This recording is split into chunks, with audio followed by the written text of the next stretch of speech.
Et salut à tous les amis, ravi de vous retrouver. Bienvenue sur la chaîne. Alors aujourd'hui, petite vidéo, nouvelle série de vidéos sur les indicateurs techniques. On va essayer de faire des vidéos de quelques minutes à chaque fois sur un indicateur technique différent, de façon à vous aider au mieux dans vos traçages de niveau, de support et de résistance, etc. Et donc aujourd'hui, on parle du RSI, l'indicateur, je dirais, le technique le plus utilisé par les traders et par les analystes. C'est parti. Alors, le RSI, vous voyez, je l'ai mis en bas, je vais vous zoomer dessus. Qu'est-ce que c'est? Relative Strength Index, c'est un indicateur en phase de force relative qui vous permet simplement de mesurer, donc là c'est le prix du Bitcoin en haut et donc le RSI en bas, qui vous permet simplement de mesurer la force relative du marché. Alors comme vous le voyez sur cet indicateur, ici, là en bas à droite, il y a différents niveaux. Généralement, les zones qui sont les plus regardées, ça va être la zone en ce qu'on appelle en surachat, c'est-à-dire qu'on considère que le marché est survendu quand l'indicateur dépasse les 70.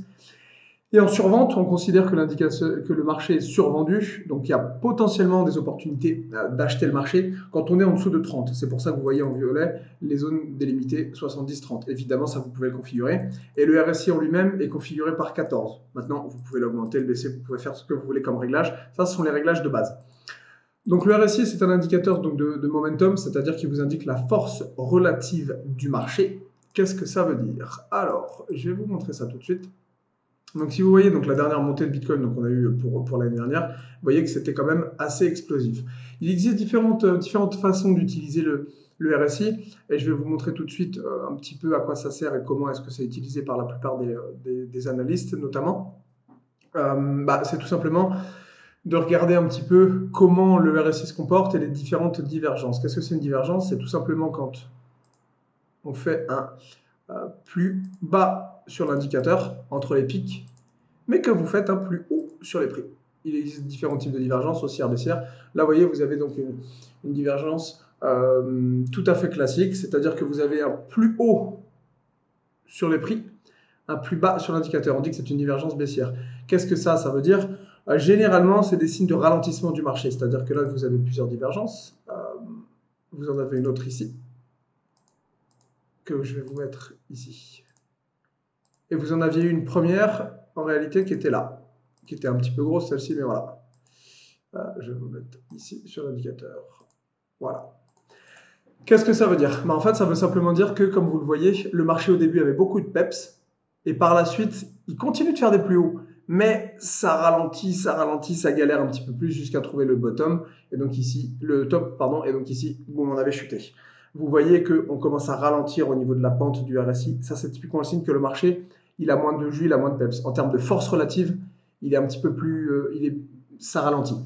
Il continue d'être haussier, ça continue de monter, mais les forces relatives, les achats baissent. Le marché ralentit dans sa phase haussière et donc derrière on a eu une baisse. C'est généralement comme ça qu'on peut lire le RSI et on utilise donc ces techniques, ce qu'on appelle donc des divergences sur les prix. Alors évidemment, je vais quand même vous donner quelques astuces.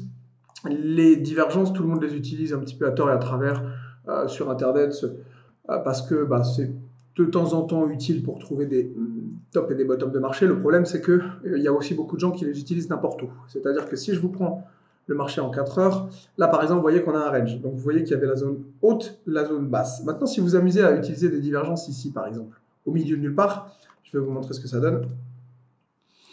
Comme vous pouvez vous en douter, ça ne marche pas très bien. C'est-à-dire qu'ici, par exemple, on est en plein milieu du range, donc il ne faut surtout pas utiliser les divergences ici.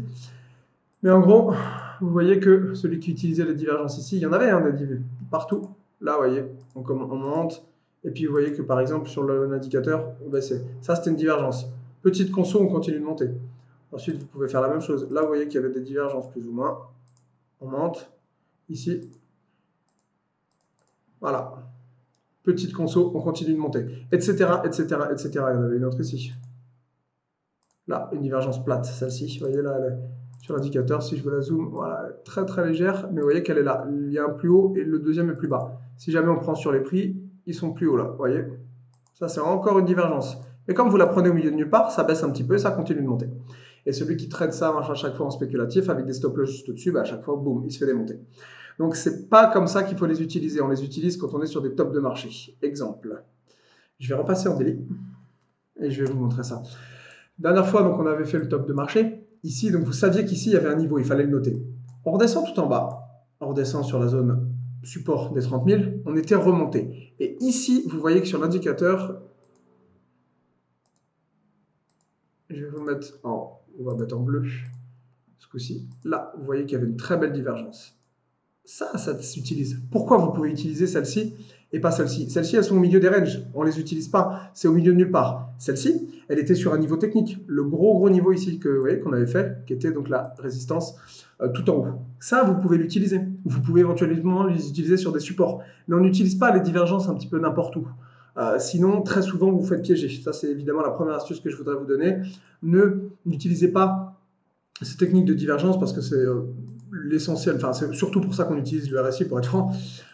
N'utilisez pas ces divergences au milieu de nulle part. La deuxième astuce que je vais vous donner, c'est que généralement, quand vous avez plusieurs divergences d'affilée, là par exemple on en avait plusieurs, si la première ne fonctionne pas, vous voyez qu'on était finalement allé plus haut, généralement c'est la deuxième qui va fonctionner.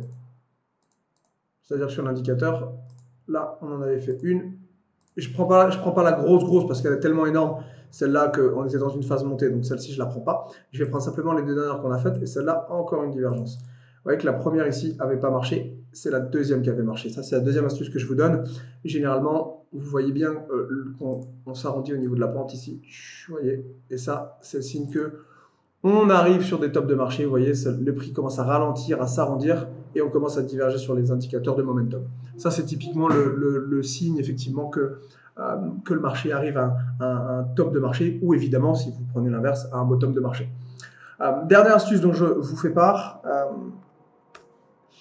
les divergences sont très utiles, notamment sur des grosses unités de temps. C'est-à-dire que si vous les prenez en 1 ou 2 minutes pour des spéculateurs de court terme en intraday, ça va être un peu moyen. En revanche, ça peut marcher, mais ça peut pas forcément le top. En revanche, ça va marcher très bien sur des unités de temps daily, weekly, pour ceux qui font de l'investissement un peu plus long terme. Regardez. Une. Ici. Et une deuxième. Ici. Quand vous avez ça, que le momentum ralentit en weekly, voire en monthly, c'est-à-dire en hebdomadaire, sur des grosses unités de temps, ça généralement c'est des signes qui sont assez forts. Vous voyez, on ne l'avait pas vu ici, par exemple, la divergence, elle n'y était pas en weekly, en hebdomadaire, on ne la voyait pas cette divergence. Donc là, il fallait zoomer un peu plus, il fallait aller voir en daily, et vous voyez qu'en daily, je vous l'ai montré tout à l'heure, on la voyait bien, parce qu'on était déjà sur une résistance. Et prenez des grosses UT pour voir effectivement cette divergence, c'est, je pense, un peu plus utile que de faire ça sur du court terme. Ça marche aussi sur du court terme, vous pouvez le faire sur du 2 minutes, du 5 minutes, mais ce n'est pas forcément ce que je conseille. Dernière astuce, et puis je vous laisse, très souvent, vous allez voir dans une phase, encore une fois, de montée, beaucoup de divergences.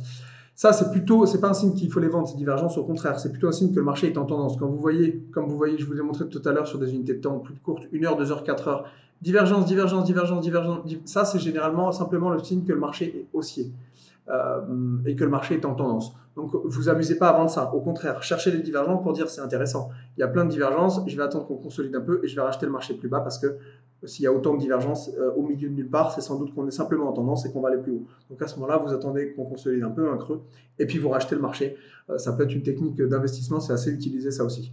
Voilà, je vous laisse là-dessus, 8 minutes 30 c'est suffisant. Et puis la prochaine fois, on parlera du MACD, deuxième indicateur très utilisé pour les traders et puis pour les spéculateurs, notamment pour ceux qui font du scalping.